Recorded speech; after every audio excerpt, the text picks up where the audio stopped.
EVM से संबंधित बात, क्योंकि मैंने इस देश में ईवीएम के विरोध में लड़ाई लड़ी और खास बात बताना चाहता हूं ईवीएम के रेफरेंस में।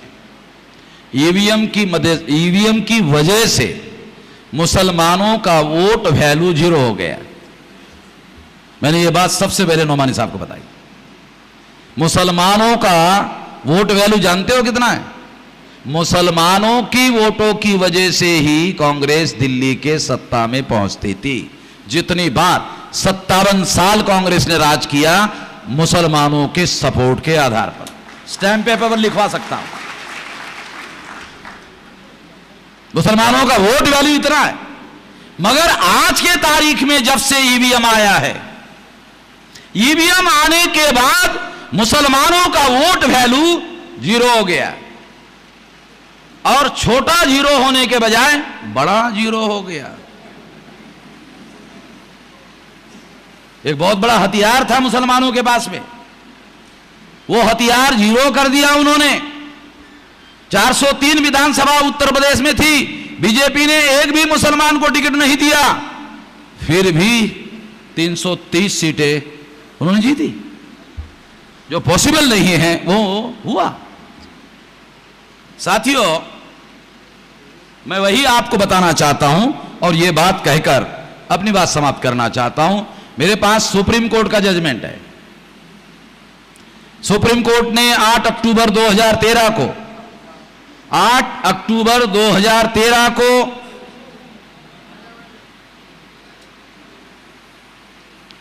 ईवीएम मशीन के विरोध में फैसला दिया।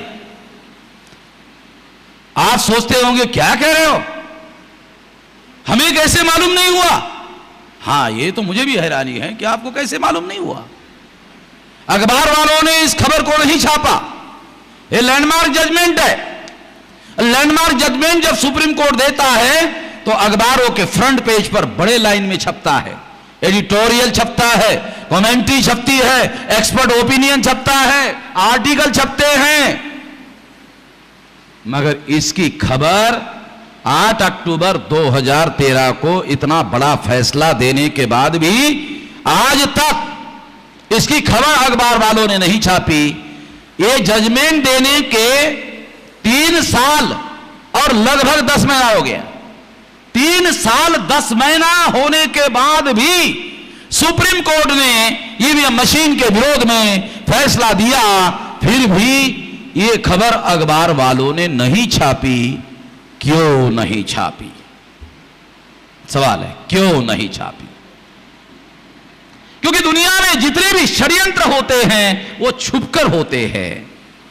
अगर ये षड्यंत्र नहीं होता तो इसको खुलकर लोगों को बताने की जरूरत थी। ये षड्यंत्र था, इसीलिए लोगों से छुपाया गया।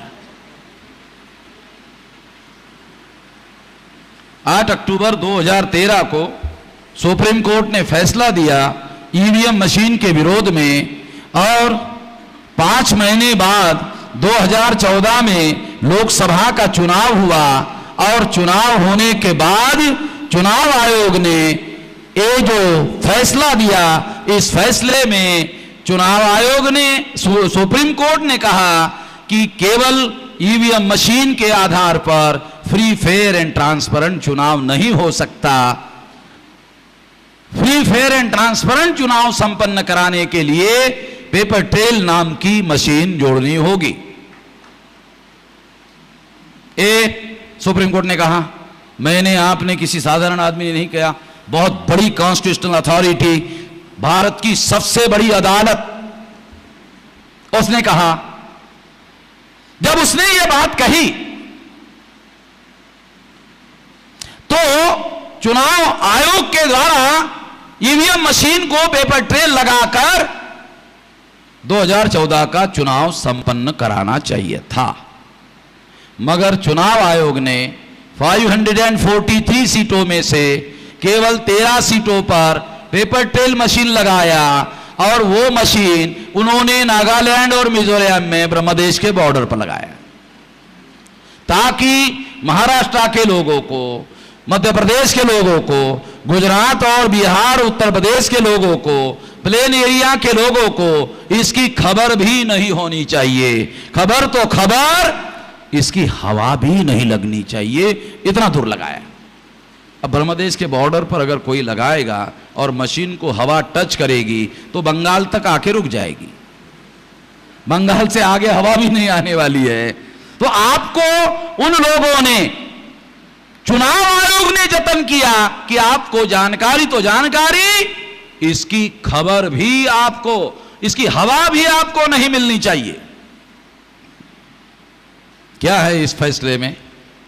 मैं फैसला थोड़ा आपको पढ़ के सुनाता हूं ताकि आपको मालूम हो जाए कि सुप्रीम कोर्ट आखिर ईवीएम मशीन के बारे में क्या कहता है, ताकि आपको पता चले और आपको इसके बारे में आने वाले समय में अगर बहुत बड़ा काम मुसलमान नहीं करते हैं तो मुसलमानों का इसकी वजह से बहुत भारी नुकसान होगा, बहुत भयंकर नुकसान होगा। तो इसको जल्दी से जल्दी खत्म करना होगा और मुसलमानों का वोट वैल्यू जो जीरो कर दिया है वो जीरो से उसको उसी स्थिति में लाना होगा जिस स्थिति में पहले था।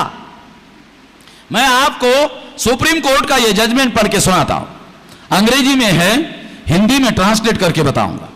From the materials placed by both the side, यानी सुप्रीम कोर्ट में चुनाव आयोग के विरोध में डॉक्टर सुब्रमण्यम स्वामी ने केस दायर किया तो उन्होंने दस्तावेज दिया, उनके दस्तावेजों को सुप्रीम कोर्ट के जज कह रहे हमने पढ़ा और उसका जवाब चुनाव आयोग ने दिया, उसके जवाब को भी हमने पढ़ा।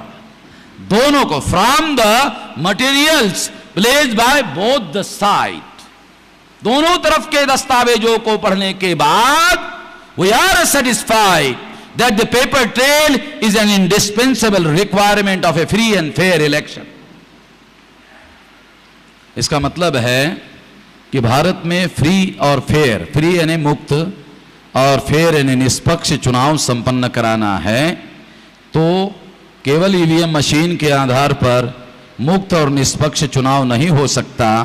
निष्पक्ष और मुक्त चुनाव के लिए paper trail machine EVM machine को जोड़नी होगी। ये हो गया ट्रांसलेशन। इसका दूसरा मतलब है उल्टा, नहीं लगाएंगे तो मुक्त और निष्पक्ष चुनाव नहीं होगा। इसका उल्टा मैं आपको दोनों तरफ से बताता हूं, सीधा और उल्टा। नहीं लगाओगे तो फ्री फेयर नहीं होगा, लगाओगे फ्री फेयर होगा। सवाल मेरे समझने का नहीं है, सवाल सभी लोगों को समझ में आना चाहिए। मेरे को तो समझ में आया इसलिए तो लड़ रहा हूं, बहुत पहले से लड़ रहा हूं। आगे, the confidence of the voters in the EVMs can be achieved only with the introduction of the paper trail. अभी मतदाताओं का विश्वास ईवीएम पर नहीं है। The confidence of the voters in the EVMs can be achieved only with the introduction of the paper trail. Paper trail machine EVM को लगाने के बाद ही ईवीएम मशीन मतदाताओं का विश्वास हासिल कर सकती है।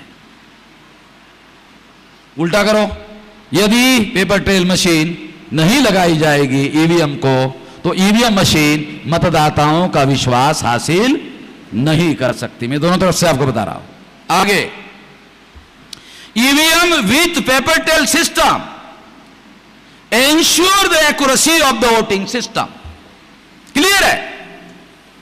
सुप्रीम कोर्ट क्या कह रहा है कि जब ईवीएम मशीन को पेपर ट्रेल मशीन जोड़ी जाएगी तब मतदाताओं को गारंटी दी जा सकती है कि जो मतदाता जिस कैंडिडेट को वोट डाल रहा है उसका वोट उसी कैंडिडेट के नाम पर जमा होगा। इसकी गारंटी पेपर ट्रेल मशीन लगाने के बाद ही दी जा सकती है।